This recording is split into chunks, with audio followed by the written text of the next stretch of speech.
शहजाद साहब, गवर्नर फैसल करीम कुंडी इनकार करते रहे कि इस्तीफा नहीं मौसूल हुआ। 2-2.5 दिन बाद जाके जबकि रिसीप्ट भी दिखा दी गई, रिसीविंग की भी दिखा दी गई पीटीआई की तरफ से, फिर उनको मिल गया जी, फिर हैंड रिटन चाहिए था, फिर वो भी रिसीव हुआ। उसके बावजूद अभी देखा जाएगा, अब सिग्नेचर्स नहीं मिलते।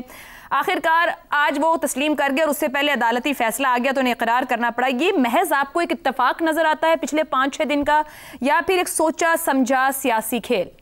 अच्छा देखिए, चूंकि अदालत ने तो फैसला दे दिया ना, तो अब गवर्नर साहब जो कह रहे थे या वो कहना चाह रहे थे या वो जिस तरीके का एक अमल लेके आगे चलना चाह रहे थे, अब उसको तो शॉर्टकट कर दिया गया अदालत की तरफ से।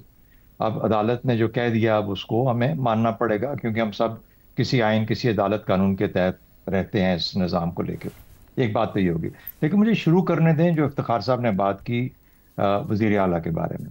मेरे ख्याल में बहुत खूबसूरत बात ये की कि उम्मीद है कि वो अपने उस पग की, उस कुल्ले की जो कि उनके सर पे बिठाया गया, उसकी इज्जत में इजाफा करेंगे।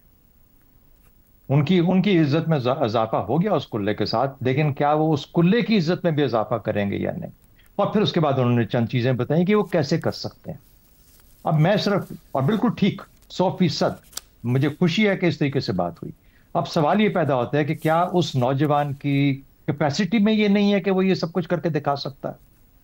उसका जो निज़ाम है, हमारा हुकूमती निज़ाम, जो इस वक्त खैबर पख्तूनख्वा के जो मेंबरान हैं जिनको अवाम ने चुना है, क्या उस असेंबली में या उसके वज़रा में जिन जो कि उनमें से चुने जाएंगे, ये काबिलियत ख़त्म हो गई है कि वो ये काम नहीं कर सकते जो कि इफ्तिखार साहब ने बोला कि उस कुल्ले की इज्जत में इजाफा करें, और उन तरीकों से जो कि उन्होंने जिसका कुछ कुछ का जिक्र किया, और बहुत सारी चीज़ें हैं जिनका जिक्र किया जा सकता है।